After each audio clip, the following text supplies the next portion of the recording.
Next आता है fifth schedule. Fifth schedule समझने से पहले हम एक चीज समझ लेते हैं जरा, वो क्या है। मान लीजिए ये हमारा देश का ग्राफ है, ये है इंडिया। जो ग्रीन पार्ट है ये है डेवलप्ड एरिया, जो ग्रीन पार्ट है ये है डेवलप्ड एरिया, और जो रेड रेड मैंने कर रखा है ये है ट्राइबल एरिया और शेड्यूल ट्राइब्स। इसका मतलब है वो एरिया जो विकसित नहीं हो पाया है, जो पिछड़ गया है, यानी जहां पर पिछड़े हुए जाति के लोग रहते हैं, जैसे कि हम जिन्हें शेड्यूल कास्ट बोलते हैं, शेड्यूल ट्राइब्स बोलते हैं। तो हर देश में है वो, लेकिन किसी किसी एरिया में वो ज्यादा है। और इंडिया में हर जगह ऐसे एरियाज हैं जो पिछड़े हुए हैं, जिन्हें हमें डेवलप करना है। अब अगर हमें, अभी हमारा देश क्या है, डेवलपिंग देश है, यानी विकसित मतलब विकसित पूरी तरह से हुआ नहीं है, विकासशील है। तो विकसित करने के लिए क्या होना चाहिए, ये पूरा एरिया क्या होना चाहिए, ग्रीन। ये रेड रेड नहीं होना चाहिए। सारी कोई भी जाति या कोई भी एरिया क्या नहीं होना चाहिए, पिछड़ा हुआ नहीं होना चाहिए। ये मैं आपको क्यों समझा रही हूं, ये आइए अब देखते हैं।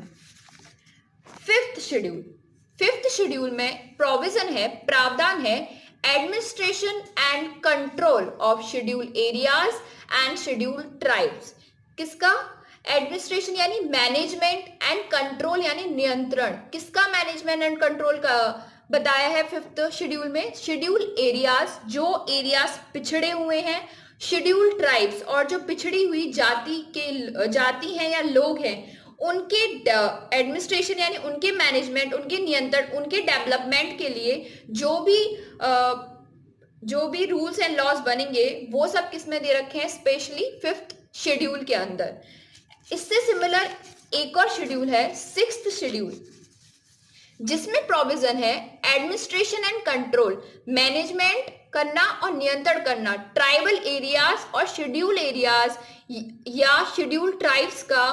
कहां पर, यहाँ पे अब कैटेगराइज कर दिया है, यानी यहाँ पे भी वही बात कही है जो फिफ्थ शेड्यूल में बात कही है, लेकिन यहाँ पे सिर्फ 4 को कैटेगराइज कर दिया, असम, मेघालय, त्रिपुरा और मिजोरम। जो यहाँ के शेड्यूल एरियाज हैं, जो यहाँ के शेड्यूल ट्राइब्स हैं, उनके एडमिनिस्ट्रेशन और कंट्रोल की बात की है। सिक्स्थ शेड्यूल में और फिफ्थ शेड्यूल में सिर्फ इतना डिफरेंस है कि सिक्स्थ शेड्यूल में जो एडमिनिस्ट्रेशन और कंट्रोल की बात की है वो असम, मेघालय, त्रिपुरा, मिजोरम के शेड्यूल ट्राइब्स या एससी की बात करी है, लेकिन फिफ्थ शेड्यूल में बाकी के जितने भी स्टेट्स बचते हैं उनकी बात की गई है। जैसे कि मैंने अभी आपको बताया इस डायग्राम में, ये एरिया मान लो ज्यादा है, यहाँ पर ज्यादा शेड्यूल ट्राइब्स हैं, तो ये मान लो असम है, मेघालय है, मिजोरम है, इधर ज्यादा है, तो इसके लिए डेवलपमेंट ज्यादा करना पड़ेगा, इसीलिए अलग से इसके लिए क्या बनाया गया, सिक्स्थ शेड्यूल। बाकी के पार्ट्स में कम है तो वो किस में आ गए, fifth schedule. I hope guys आपको ये इजीली समझ में आ रहा होगा कि क्या डिफरेंस है फिफ्थ और सिक्स्थ शेड्यूल में। आइए तो नेक्स्ट वेरी इंपॉर्टेंट शेड्यूल आता है सेवंथ शेड्यूल। ये भी काफी इंपॉर्टेंट है। इसके लिए भी सबसे पहले मैं आपको एक चीज समझाना चाहूंगी। देखिए हमारे देश में दो तरह की गवर्नमेंट, मतलब हमारे देश में नहीं, दो तरीके की गवर्नमेंट पाई जाती हैं। एक होती है यूनिटरी फॉर्म ऑफ गवर्नमेंट, एक होती है फेडरल फॉर्म ऑफ गवर्नमेंट। तो देखते हैं इसमें डिफरेंस क्या है।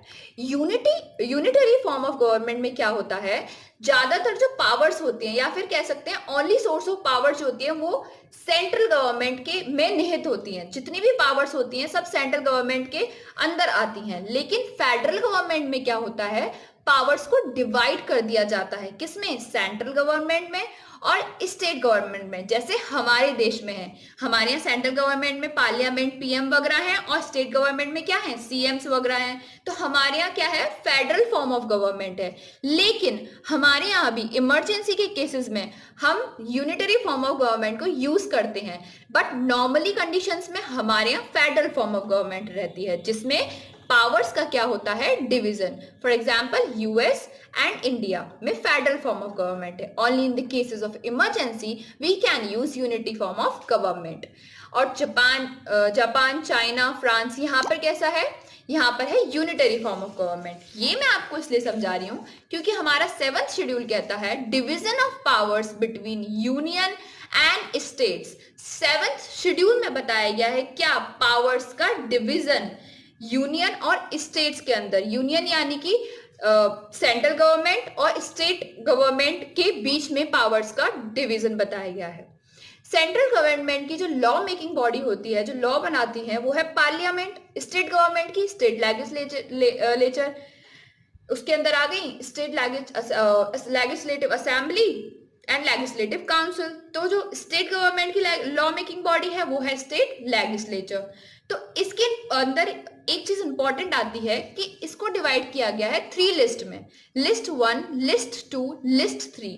जैसे मान लीजिए हमारे पास एक सब्जेक्ट, मान लीजिए डिफेंस का सब्जेक्ट, ये किसके पास होगा, तो ये हम किसको देंगे, ये किसके पास होगा, सेंट्रल गवर्नमेंट के पास। ऐसे ही लिस्ट के अंदर दे रखा है कौन सा सब्जेक्ट किस गवर्नमेंट या किस गवर्नमेंट के पास होगा, सेंट्रल गवर्नमेंट, स्टेट गवर्नमेंट, और ऐसे कौन से सब्जेक्ट्स हैं जिन पर दोनों गवर्नमेंट्स काम करेंगी। तो लिस्ट 1 यूनियन लिस्ट कही जाती है, list 2 state list and list 3 concurrent list.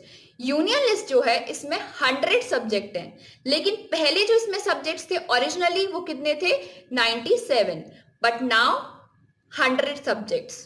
State list में है 61 सब्जेक्ट्स, पहले थे 66 सब्जेक्ट्स। कॉन्करेंट लिस्ट में है 52 सब्जेक्ट्स और पहले थे 47 सब्जेक्ट्स।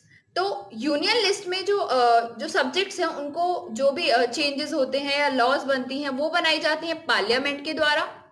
स्टेट लिस्ट में स्टेट लेजिस्लेचर के द्वारा, और कॉन्करेंट लिस्ट में पार्लियामेंट प्लस स्टेट लेजिस्लेचर दोनों मिलकर बनाती हैं। ये आपको याद रखना है।